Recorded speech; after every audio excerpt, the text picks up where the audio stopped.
Welcome to Compromising Positions. I'm Leanne Potter, cyber anthropologist and head of security operations for a major retailer. I'm Jeff Watkins, a cybersecurity enthusiast and CTO for a major tech consultancy. Together, we're the tech podcast that asks non-cybersecurity professionals what we in the industry can do to make their lives easier. And help make our organizations more prepared to face ever-changing human-centric cyber threats. Well, new year, new season, new episode. Welcome back, listeners. Did you have a good time off, Jeff? Yeah, I did. Made all the better by our surprising fame in Denmark, where we were in the top 20 podcast charts for a bit. Tak, Denmark. I don't know how you found us, but welcome to the show. In this episode, we're joined by Paula Cizek, Chief Research Officer at Nobl, where she guides leaders and teams through the change management process, from assessing the organization's readiness for change to implementing initiatives. In this episode, we explore the fascinating topic of corporate change and how lessons can be applied to cybersecurity. In the vast ocean of the corporate world, change is as constant as the tides. It can be exhilarating for some and daunting for others. As leaders, we often stand at the helm, eager to navigate new courses, yet we must remember not all aboard share that same vision or enthusiasm for these uncharted waters. Today, we delve deep into the psyche of change. Why is it scary for many? How do leaders balance the excitement of innovation with the practicalities and emotions of their teams? We'll explore the dichotomy of change, the loss and the gain, the risk and the reward. And we'll unpack the layers of change management, from the first ripples of a new idea within the executive team to the waves it creates throughout an organisation. So tighten your life jackets and get ready to dive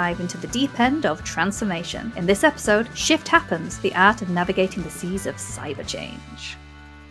I'm very excited today. We have got such a wonderful guest. I had the pleasure of speaking to Paula before we recorded this podcast a couple of weeks beforehand. I've just been thinking about the things she's been saying ever since, and I can't wait for her to share her experiences and her journey. But who better than to say what you do all day, Paula? So tell the audience a little bit about yourself. Well, first of all, we were just talking about vishing before we started recording, so I don't even know if this is me, right? This could be my voice just telling you something that I do. But whoever I am, no, I'm Paula, and I'm Chief Research Officer at Nobl. And what we do is we work with companies that are going through a change in behavior. Essentially, they're changing their strategy. They have a new vision. They're growing. There's a new challenge that they need to tackle because the market has shifted. And we help those companies actually learn new behaviors and adapt new ways of working so that they can better operate in that new environment. We do culture change, but a lot of times people think culture is too fluffy, but culture is just how you work. And so that's what I do. I go in and I help companies figure out how we're going to work in this brave new world. And change is scary. Change is scary for a lot of people, and I can totally see why businesses would want to hire someone like yourself to help them on that journey. What do people, obviously they seek out your services, but what do they tend to think about change in the broader sense before they start working with you? Well, it depends on the individual. The leaders that we speak with, of course, are usually really excited about change. They have a vision for the future. They're motivated. They want to do things differently. The challenge is that not everybody shares that same vision. And of course, there's always the problem that change, even if it's right, even if it's for the best reasons, also involves some element of loss. Now, a lot of times when we think of loss, we think of it maybe in our personal lives, but we see it in the workplace as well. So some of the most common types of loss that we'll see when we're talking about changing behavior at work is loss of time and competence. If you have to learn a new way of doing things, you're just going to not be as good at it as you used to be. And that means it's going to take a lot more time. And if you aren't getting other things deprioritized, if you still have the same amount of things to do on your list, that's going to be a really difficult feeling for you. So of course you're going to resist it. A lot of times there is a loss of pride or a loss of narrative. People have been working hard up until this point. They're doing their best for their company. And all of a sudden somebody comes in and says, wait a minute, that's not what we want to do anymore. Again, a lot of times we see leaders are so excited they want to jump into saying like, that was the old way of doing things. This is the right way. This is the new way. And that makes people feel devalued, or it makes them feel confused. Like, wait, why did we put all that energy into it? And so it's really important to praise them for their contributions and explain why the change is happening now. And I think with that, and correct me if I'm wrong, I imagine the reason why leaders are really excited about change is because they've actually been talking about this change for ages, in the exec rooms, in meetings, and then they just announce it. There's not had much of a consultation with anyone kind of below the C-suite level to the exec team. This change isn't a big change, like as in a big brand new shiny change. To them, they've been talking about probably for a while. But to everyone else below that, it's like, whoa, you're kind of messing with my universe here. Is that what you're seeing? Or is it getting better? Yeah, we always say that leaders actually have to start at the end, because when leaders decide to change, they actually go through the end date and they make the decisions, right? Talking about loss of control. Often they're the ones calling the shots, and people who are on the end just feel like change is being forced upon them. It's happening to them. So we say, look, leaders, if you want to bring people along on the journey, one, it's important to acknowledge they're not in the same position. You've had time to come to terms with the change that's happening. You've shaped the change, and now you're announcing it. But people are at the very beginning of that. So you need to bring them along on the change. Give them options. See if there's ways you can pull them in earlier and actually give them an opportunity to transition, to make that transition, to acknowledge the end, get excited about the future, and to realize, unfortunately, it doesn't happen overnight. People aren't necessarily good at drop of a hat. You wake up one day and you're like, I'm going to do everything differently. Or if you do see if that happens, it's not long lasting. The first time you'll have a challenge, people will just sort of give up. Or maybe the two of you have had much better luck with New Year's resolutions. Do you know what I think about with that is the Charles Dickens story, and Scrooge, wakes up that morning, he's like, I'm going to change everything. Do you know what I'd really love? What does day 2 look like for Mr. Scrooge? Because I can't imagine he sticks with this very long. That kind of flip, no way. Even with an existential threat. Yeah. I read a really interesting way of phrasing innovation the other day. It was creative destruction. And then like innovation, Blockbusters was doing very well until Netflix came along, and like innovation in or outside of the company, in the kind of the wider ecosystem, is a form of change that creates destruction and loss. Yeah, absolutely. It's really easy to say like, oh, of course I would be Netflix in this situation, right? Like I would be the one who's forward thinking and willing to shake up the industry. But yeah, when your paycheck is on the line, when your entire business model could lose money and your bonuses and your promotions and all of the company incentives are tied to the old way of doing things, yeah, that's a really hard thing to fight about. Again, could be the right decision, could absolutely be what's needed in your industry. But if it's not set up to encourage and to tolerate that loss, honestly, you won't be able to make the systemic change which is necessary to get everybody on the team moving forward, not just one or two people. And I think when we talk about getting everybody on the team moving forward, I don't know how much experience you've had in your time in this kind of role is security teams. I think security teams, changes risk, and sometimes that moves slowly and with a great deal of suspicion. Have you had many dealings with security teams, and how that kind of affected business change? So we don't work directly with security teams as much. We work all throughout the organization. We're industry and we're function agnostic. But it is interesting. We haven't gotten as many calls from security teams. Usually we work with them because a team is trying to install new software. They're realizing, hey, our existing systems aren't working. We need to upgrade. We need to introduce a totally new system so that we can work more effectively. We're more remote these days. And inevitably what happens is it gets to like the IT security team and they say, no, this is too risky. This is too dangerous, right? And that can really hamper the change that's happening. And what we see a lot of, which to be clear, I'm not encouraging this, but people will find workarounds. And so even though the security team is like, no, you can't do this, people will say like, okay, well, I'm going to figure out a way to do it anyway. And oftentimes those ways of doing it are far riskier and far less secure than what the original proposition would have been. And so, yeah, this is always a difficult balance or tension. I don't think you're ever going to totally resolve it. We would never say, throw caution to the wind. It's always a challenge to balance those tensions and identify what are the trade-offs, what makes sense in this given situation, and what are the real risks that we're facing. Because a lot of times it's not necessarily a detailed assessment of what the risks are. It's sort of just a blanket, no, we're not doing this because it's risky. So yeah, exploring that and understanding, sometimes you can't. Sometimes really it is too much of a risk, and that's okay. You could say like, no, this is a risk we are not willing to take. But if you say that to every proposition that teams come up with, they're probably going to try and find ways around you. And I wonder if, in the work you do, you've actually seen that, maybe not in a context of security, but, you're coming into an organization to help implement change. And I know when I've worked in organizations that have, huge change propositions. And if you're not on board with that change, you don't agree with that change, you're going to say, well, it can't be done this way, you can't do that. So I imagine that you've probably come across instances where the people you're trying to help through this journey have thrown things that you say, no, we can't do this way. It doesn't have to be security related, but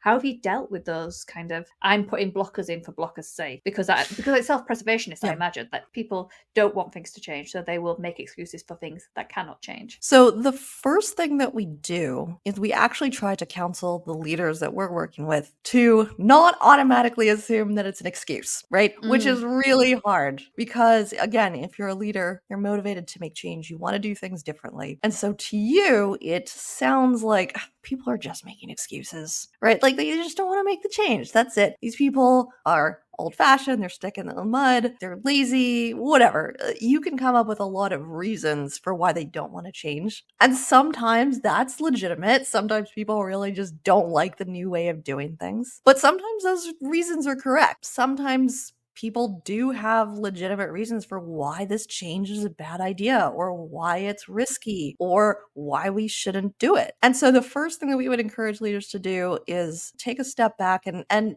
even be more objective, but try and get more curious, try and be more empathetic about that person's position and explore, okay, why are they experiencing this resistance? What is in their way? And how do I help them navigate that?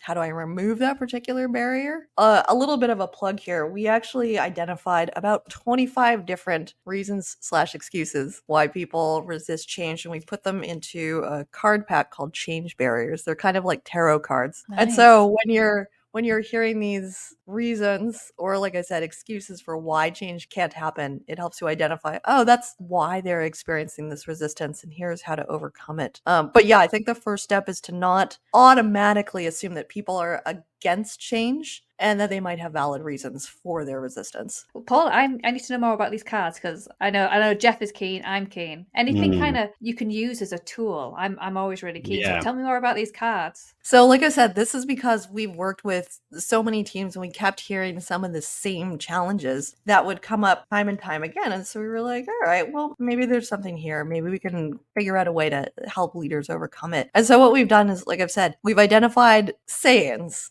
reasons that you might hear coming from your team, such as, like we were just discussing, we can't do this, it's going to cannibalize our business. Like the Netflix Blockbuster example, this won't be a popular move, right? You know, there's going to be politics involved and that's going to get really messy. You'll hear people say, you know what, this is great, we're on board with the change, but we have other priorities right now. We can deal with this later. We don't have the resources, we don't have the skills. Similar to, honestly, a lot of security.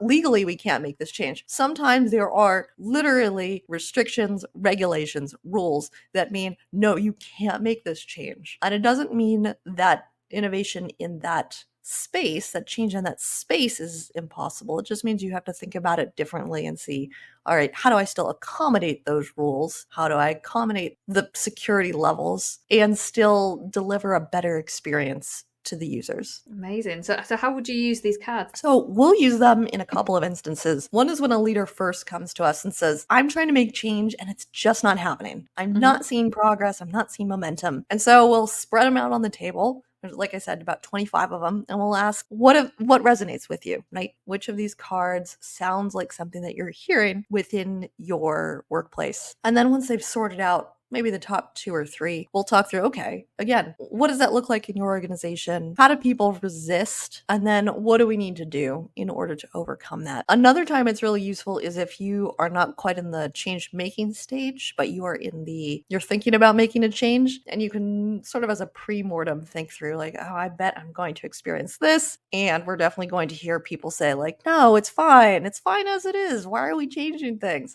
So it helps you sort through. Realistically, no matter what you do, change is constant, right? Especially in today's environment. You're never going to get to a point where, oh, you're done with change. So you're always going to be facing different types of change resistance. And honestly, we say that's okay. The fact that you are accomplishing some and moving those to the side and experiencing new types of change barriers means that you're actually making change. Like, congratulations, you're doing it. This is what progress feels like. We found them a really good conversation starter. And again, really helpful for understanding different perspectives, because what might be someone saying like, oh, that's not going to work here, might sound like an excuse to you, but maybe they've been in the company for 15 years and they've seen the same attempt over and over again. Okay, let's find out why. Let's be a little curious about what's going on so that we can actually make it different this time. Is that card available to purchase? Things like that? Is it something I could put in the show notes? They can contact us. Usually what we do is we do it as a workshop, but I can probably do a special thing for your viewers if they ask nicely. Oh, amazing. So what an offer. I'm part of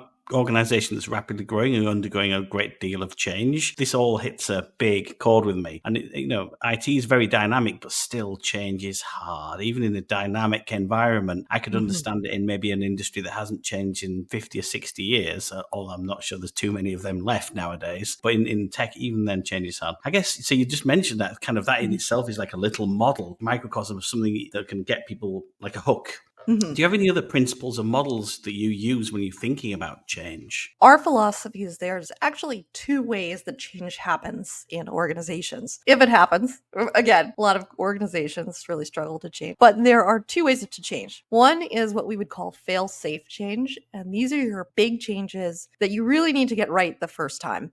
Think of your reorgs. You don't want to be doing a reorg every 6 months. You want to get it mostly right. People don't like being reorged and moved into boxes. But the good news is that most changes that happen within an organization are what we would call safe to fail. These are choices that actually benefit from iteration. This is all of your process and your decision making. This is really the day-to-day of how the work gets done. And so whenever organizations are thinking about, okay, how do we change? How do we become more adept and respond appropriately to the changes in our environment, we say, what can you do differently today, right? Like, what are some smaller changes that you can experiment with to see if it works? And so that's what we'll do. We call it starting with a skateboard. We've stolen this from Spotify. It's the idea that if you want to get from point A to point B, you could build a Cadillac, you could build a very fancy sports car, but I personally have never built a car. So it's a very, very sharp learning curve. It sounds very expensive. I know I'm going to have to get like 4 wheels and then the axles, and then there's like a chassis, and we've got to deal with all the electronics. And I haven't personally dealt with like a car engine before. Congratulations. 6 years from now, I've built my first car, and we get in and we get to point B, and it's like, oh, the market has moved. The market is now at point F, and I have now spent millions of dollars and a lot of time and a lot of frustration building this car that doesn't even go where I want it to go. Whereas if I were to build a skateboard, if you were to give me 4 wheels and a plank of wood, I could actually build that in 15 minutes. I can guarantee that because I did it. There was recently a skateboard building activity at a conference I went to, so I can tell you that any idiot, myself included, can build a skateboard in 15 minutes. So you can do that for a couple bucks, and you can push yourself, not gracefully, but you can get to point B, and you can do it in an afternoon. And that's going to give you a lot of really important feedback. It's going to tell you, did I want to get to point B? Is that the right destination? Was it a comfortable ride? Do I need more stability? Do I need to wear a helmet? Do I need to attach a handle so it actually becomes a scooter? So you can already start improving the experience based on the feedback that you're getting. And again, applying this to the workplace, it's about, all right, what can I test? What are the simple things I can either start or stop doing to improve this process, to improve the experience for my workers? And sometimes that's not doing a thing. So many times we'll tell people, hey, you need more time. What if you just stopped reading that report? Are you sure people are reading that report? Don't send it for a week and see what happens. 9 times out of 10, no one's like, where's that report? I missed that report. I have literally done that before, because there's been some reports where it just takes so much time and effort. And I've done it where,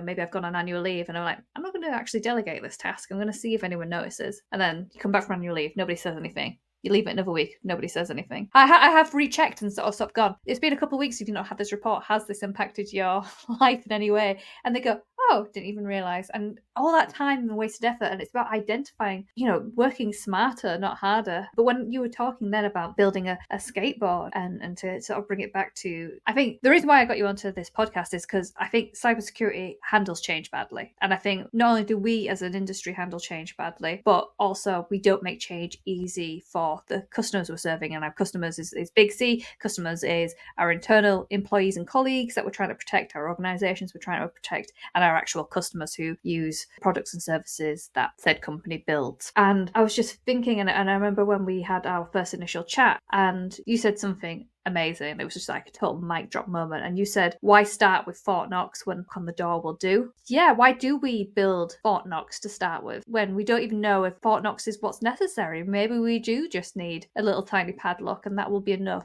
And we can kind of build and develop on that. But there is the other side of that, and there's always like a balance when it comes to security and for safety is in the British idiom, it doesn't need to be a Rolls-Royce solution. And that kind of, yeah, that's true. Not everybody builds a walnut dash and a 7-litre engine and things, but you don't get to choose where you have seatbelts. And I guess, because that's a basic safety feature. I guess it's the heuristics or the good judgment to figure out what is actually necessary at the time. Both of those are true. Things live in tension. So what we would typically start by saying is, okay, let's try and identify a few places where we can test this in a safe environment. So going back to the car, let's not take it out on the freeway and go really, really fast, 70 miles per hour. So we would say, like, look, don't take this out on the freeway to start. It is don't start on the autobahn. Yeah, it is finding a area of your company. Again, maybe that is with one client. Maybe it is internal and you're just using it with one group and you test it out for a week or two and you start to identify, oh, okay, this is not working, or, oh, this is what people tend to do. We need to accommodate that. The idea is to find some environment, some context in which even if everything goes wrong, everything blows up, it doesn't actually have that much of an impact on the business. It's something that you can say, like, ooh, that didn't work, but you can a little paste, a little paint, and it's fine. It's as good as new. And so that's really why we look for safe to fail change. That's why we call it safe to fail. So that even if everything goes wrong, it's okay. It's not going to have a lasting, permanent impact on the business. And I would agree with that, because I think some of the security controls put in, we could take the time. Obviously, there is some security controls, like something big happens, we have to act really quickly, we have to change things. Sometimes there is literally vulnerabilities in our system that have just appeared. Action, people get up in the middle of the night to fix that, get that. But then there's some things like, oh, we're about to put maybe a new service live, and there's some controls we would like to put in place there. It doesn't go live for a couple of weeks, maybe a month or so. Actually, let's have a consultation with how we can best serve these controls, how we can articulate this change that is coming. Maybe someone's always had to work in a certain way, but maybe we're introducing, for example, two-factor authentication to this process and really communicating that change. So let's use that as an example. I'm putting in a new service. You've not had to use two-factor authentication before. How would I communicate that the importance of this, because I think it is important, but to this other person, it's another step that's preventing me from doing my job. So how do I communicate this change? Great question. So again, I would try and bring the end user in as soon as possible to the conversation and to always be thinking about what's in it for them. It is to understand, oh, okay, this person is really interested in protecting sensitive client information, right? Because if the client information gets out there, their lives are going to be a lot more difficult. It could damage the relationship. Or it could be that two-factor authentication is available because now you can work remotely and you can work from wherever you want. I don't know in this hypothetical what the positives are, but I'd be thinking about what are the benefits? Like, why are we doing this as a company? Because if you just go in and you mandate things and you say, we're doing it this way, people are like, well, why? This is just another thing I have to do. Again, talking about loss. It's annoying. It's going to take up time. I'm going to have to go find, like, where's the code, right? It's a really frustrating experience. So I would be bringing them in early, explaining, hey, here's what we're trying to accomplish. If there is room for them to provide feedback or to provide some sort of collaboration so that they feel like they're helping to shape the system, that's great. If there isn't, if legitimately you're like, no, this is how it has to be, then don't ask for feedback if you're not going to do anything, right? That's a very frustrating experience. That's a good point. So only ask questions. I think in law, right? Don't ask a question unless you already know the answer. Don't ask for feedback unless you know how to incorporate it. I would be thinking, How do I bring them in? How do I make them feel like they're part of the change, like their needs are being addressed? I would be thinking about the different types of loss that they would be experiencing and how I'm going to help that along and say like, okay, maybe we need to train people. Right? If this is a totally new system, maybe they just need some really simple training so that when this pops up, they're not like, what do I do? Who do I call? Why can't I get into my account? I've got a meeting with the client in 20 minutes. That's a frustrating experience, and it's going to make people want to avoid it or work around. So thinking about how can I help them adopt these? And then I would also be thinking about how do I check in with them after they've been using it and find out, how is this experience going for you? How can we improve it? I think that's really important, isn't it? A life cycle and that feedback loop should continue on. There's one thing to ask for feedback up front and then implement change and then not see, did it work how we said it was going to work? Has it impacted you in any new way that we didn't account for? Even if we think we've caught all the concerns and fears prior, has something that none of us anticipated come up? And I think that's incredibly important to just kind of check in there. You can't ultimately make people want what you want. I'm sorry if that was what you thought I was going to tell you. Like, here's the magic key to getting people to fall in line automatically with your security recommendations. People are going to want what they want. But what you can do, and this is just the basics of negotiation, is figuring out, okay, what is it that they want? What is it that I want? Where is the overlap? How can I find the win-win situation? Or even if it's not win-win, not lose-lose, right? Let's try and find some common ground for why we're making this change. That will make people more willing to at least hear you out and to get on board with it. Absolutely. And I did read somewhere, they said good negotiation isn't about you coming out better than the other person. It's about both parties leaving feeling good. And I think that is so incredibly important. So what kind of negotiation skills have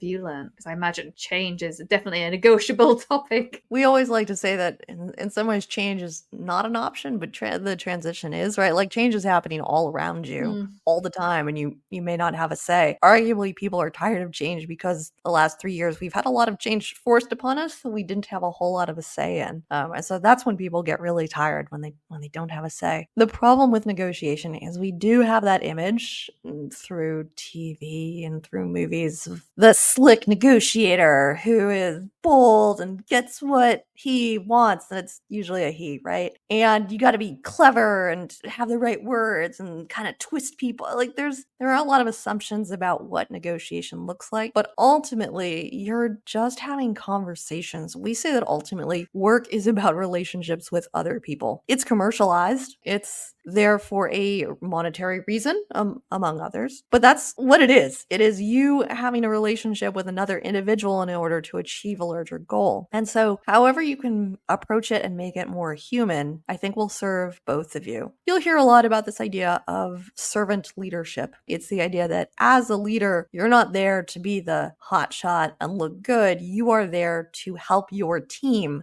achieve their goals. And so thinking about what do they want? And everybody's going to have different wants, right? You can't assume all of your team is going to have the same desires. So thinking about, okay, what does this individual want? How do I communicate with them? What's going to motivate this individual? What skills do they need to work in a different way? It's just a different approach and a different mindset, and one that's, I think, ultimately more successful than just barging in and saying, like, this is the way that we're going to do things going forward. I think quite often in the media, negotiation is portrayed more as being a type of psychological manipulation than an actual negotiation. Yeah. And thinking about that on a more personal level, I think one of the most challenging parts of negotiation is being okay with being uncomfortable. The more truthful that you can be in a negotiation, the more upfront about why we're making this change and what I need from you, I think that it feels vulnerable. It feels dangerous because now, that's information they can use against me. But again, it's building that relationship and saying, like, look, here are the challenges that we're facing. I might not have all the answers. We don't know if this will work 100%. That's a scary position to be in. As a leader, you're supposed to know, you're supposed to have all the answers, you're supposed to be right, but working with people to figure out, okay, what is the best thing we can do in this situation? What ideas do you have? How can we make this work? Is, I think, really important to real change, to not people just saying like, yeah, I'll do it, and then not doing it. Because that's another thing. It's not really negotiation. You haven't won until the behavior has changed. Absolutely. And what I was just thinking there about, there's a lot of fear about giving too much away. say. And when I think about security negotiation, so if we were to apply this, for example, new changes coming in, I need to know, one thing I talk about recently is like sinners make the best saints, and that I need to know the not bad stuff, but the kind of workarounds and stuff that you're doing in order for me to protect against that. And the only way that you're going to tell me about that is if you have psychological safety to do so. And when I was just thinking about then what you were talking about with the negotiation skills, if I am coming this discussion as a security person and with my stakeholders who are non-security people, how hard is it going to be for someone who's a non-security person to say, actually, yeah, I do engage in risky behaviours, either because the controls you put in place don't help me, or because there's not been that education and awareness on that, or yes, I do know, but I've got a job to do, I've got targets to hit, I've got deadlines to meet, security isn't my priority.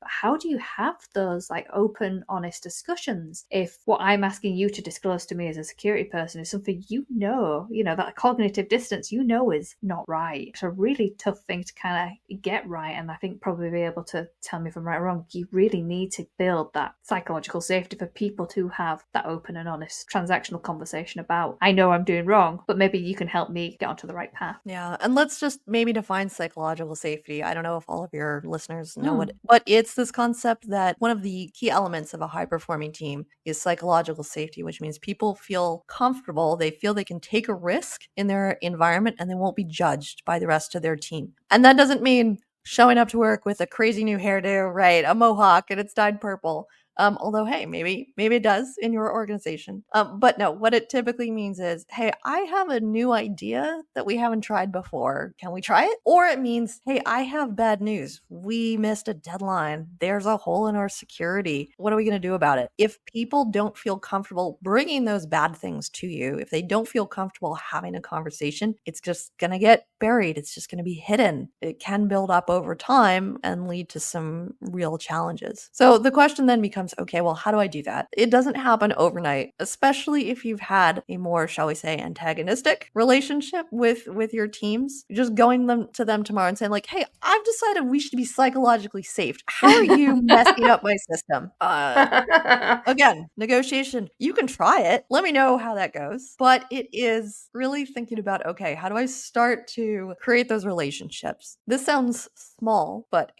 we call it a check-in. And this is one way. It's at the beginning of a meeting. It's actually starting to build that human connection and saying like, hey, what are you bringing with you? How is your week going? I'm putting a time limit on that. Like, don't take the whole meeting, like 1 or 2 sentences. What are you bringing with you? You know what? My kid's been sick, so I might have to run out of this meeting if I get a call from the doctor, right? Or like, oh man, we have a major deadline in 20 minutes. Can we postpone this, right? Allowing people to share what is involved in their lives gives you some better understanding of where they're coming from. And again, establishes those relationships as like, oh, this is a person. This is not just a role that I have to deal with. And then I would also be thinking about what are, again, the safe to fail baby steps that I can take. Where are things that I can offer something for them to step into? What are safe questions? Are there areas where like everybody already knows this protocol isn't being followed? So whatever, if people admit to it, it's fine. And then I'd be thinking about, okay, what happens when people tell me something? Do I get upset? Do I say, all right, well, we're going to have to file a report about this, right? What is the reaction that happens when they share something that is vulnerable, that is not what they're supposed to be doing? If you can make it so that the reaction is tempered and appropriate and doesn't feel like a punishment, that's going to make people feel more comfortable to step forward and say, hey, this isn't working as we intended, or I need help here. What can you do for me? And that just reminded me of an activity I do. So I'm part of an improv troupe. And when we do rehearsals, you do rehearsals for improv, you don't actually rehearse what scene you're going to do on stage, but you rehearse the games. At the start of every session, the improv leader will turn around and say, is there any things that are no-go areas tonight? Is there anything, if the scene gets physical, where do you not want to be touched? We've had people say, actually, I don't want to be engendered with a certain gender tonight, and things like that. And just being aware of each other and where the boundaries are with people, and doing that right at the start is amazing, because it just means that during a scene where you're vulnerable anyways, and you're trying to be creative in this space, because that's what it's all about, is that even though there's boundaries and rules, doesn't mean creativity can stop, but you're also respecting each other on such a level that it builds that psychological safety. Now, I trust my improv troupe implicitly, because the whole purpose of improv is to make the other person look good, and just by establishing those boundaries, it's an incredible thing to do. And I think we don't do that enough, particularly in our time-boxed environments. A lot of us are working hybrid remote, and so meetings are every half an hour, every 15 minutes, no breaks, like boom, boom, boom, we've got an agenda to get to. And just taking that time, I think, can be so valuable. A lot of that reminds me of 5 dysfunctions of a team, and a lot of it, the trust is at the very bottom layer, and without it, the rest of it kind of falls apart. I guess change, do you have to do kind of a lot of, I guess, almost like systems design when it comes to designing or helping clients with change? So the answer there is yes. A lot of our thinking is influenced by complexity science and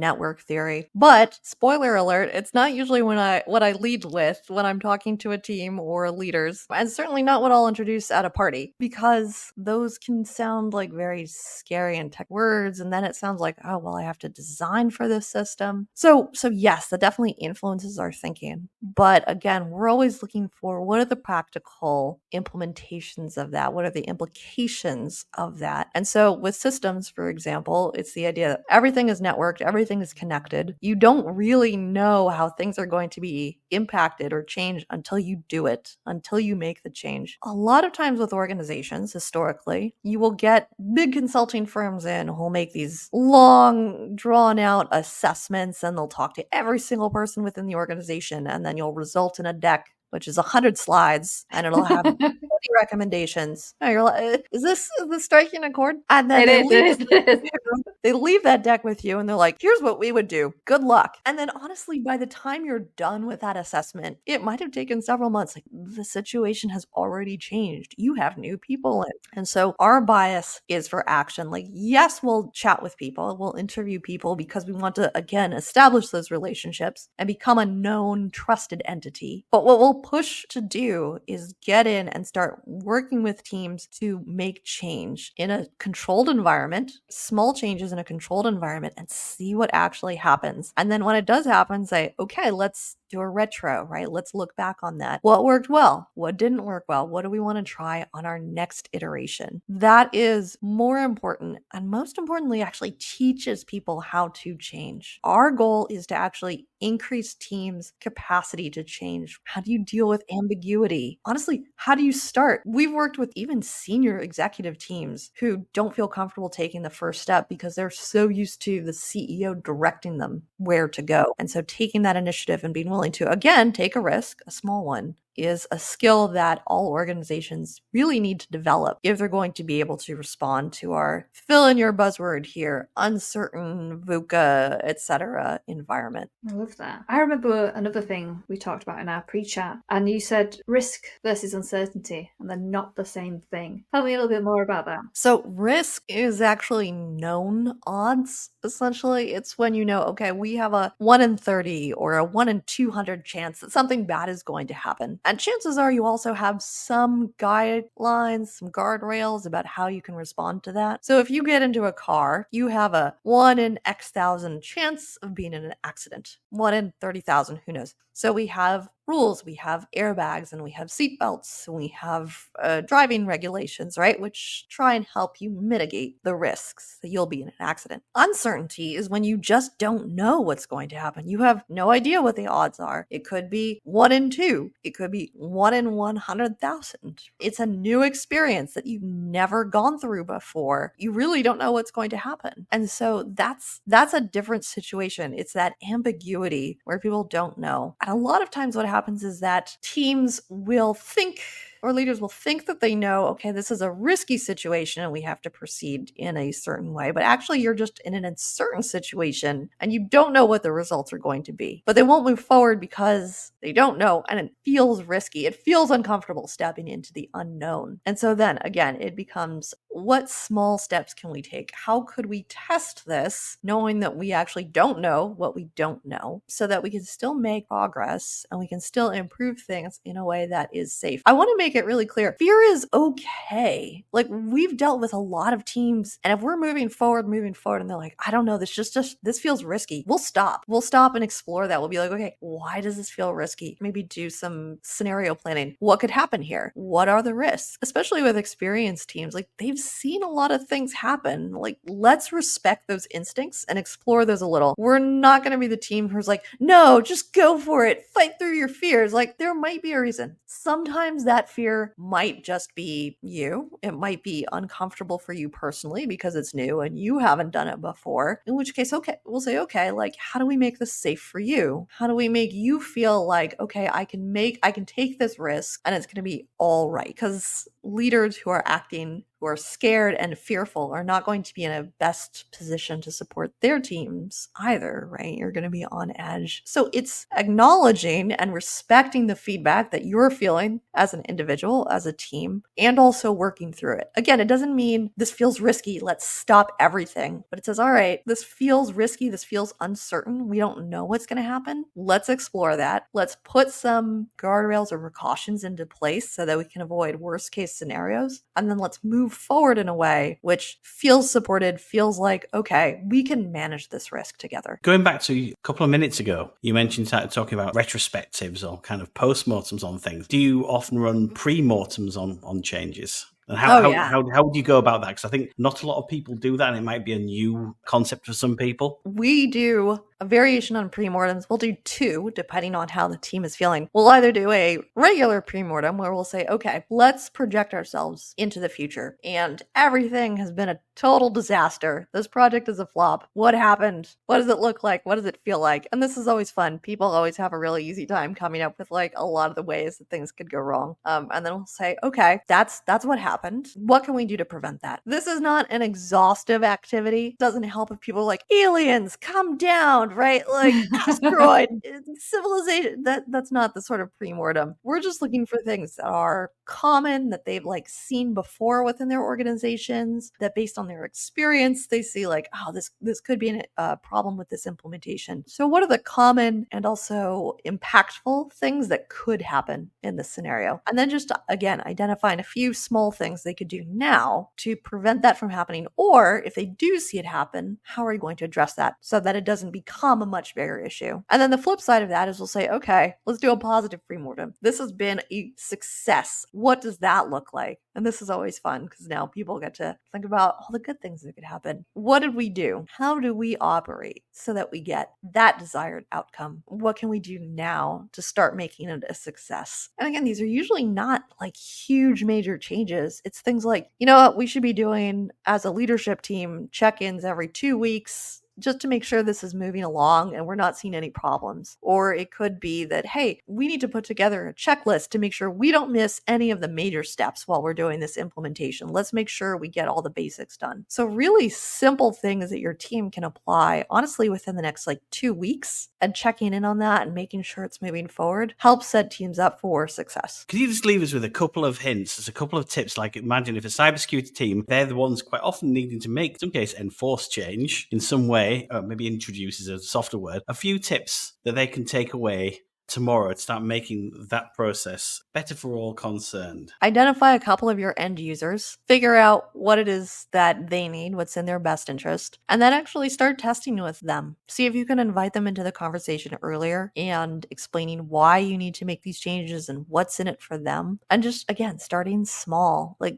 don't try and implement a giant program all at once. Sometimes you have fail-safe change, it's got to be right, and that's fine. But if everything is fail-safe change, if everything is these big implementations, you're going to lose people. Breaking down that change into small bites, figuring out how you can help people along the way will get you a lot farther than just trying to demand it. I like to give the example of, people ask like, how long does it take to change an organization? 3 years. Honestly, like, to make sweeping changes to the entire organization. Like if you look at Steve Jobs, who is overused as an example, but when people think of leaders who have like total control of their organizations, it still took him 3 years. And he was very much a like command and control, like this is how we're doing things. It still took 3 years to turn around Apple. And so making those big changes is really quite hard. So it's much easier if you can break it down, make it smaller, and bring people along on the journey. I've definitely got some things I want to take back to the office when I go back in. Paula, if people want to reach out to you, how can they find you? So you can visit our website, which is at nobl.io. That is nobl.io. And of course, please feel free to reach out to me on LinkedIn. I am Paula, last name Cizek. As far as I can tell, there's only one of me, so it shouldn't be too difficult to find me. I like talking about change and making a difference, so love to connect with interested listeners. Yar, my listeners, ahoy there! As we dock back into the harbour, it's time to anchor today's insights from this episode. I hope your voyage has enlightened you on the intricate art of navigating the seas of change in the business world. Today, we've sailed across the vast complexities of organisational transformation. We've seen how change, much like the sea, can be unpredictable and challenging, yet rich with opportunities for growth and innovation. We've learned that steering through these waters requires more than just a firm hand on the wheel. It demands empathy, patience, and a keen eye for the horizon. And even in cybersecurity, we're always a part of change. Change is constant, but the way we approach change can make all the difference to whether it's a fail-safe or a safe-to-fail affair. The secret lies in breaking down the process, involving the crew early, and being open to the winds of feedback. Most importantly, never forget the power of psychological safety and personal connections. These are the lifeboats that keep our teams afloat during the storms of uncertainty. In the storms of uncertainty, that's where you can often see the most cyber incidents happen. Links to everything Paula discussed in this episode can be found in the show notes. And if you like the show, please do leave us a review and share on LinkedIn or in your teams. It really helps us spread the word and get high quality guests like Paula in future episodes. We hope you enjoyed this episode. See you next time. Keep secure, and don't forget to ask yourself, am I the compromising position here?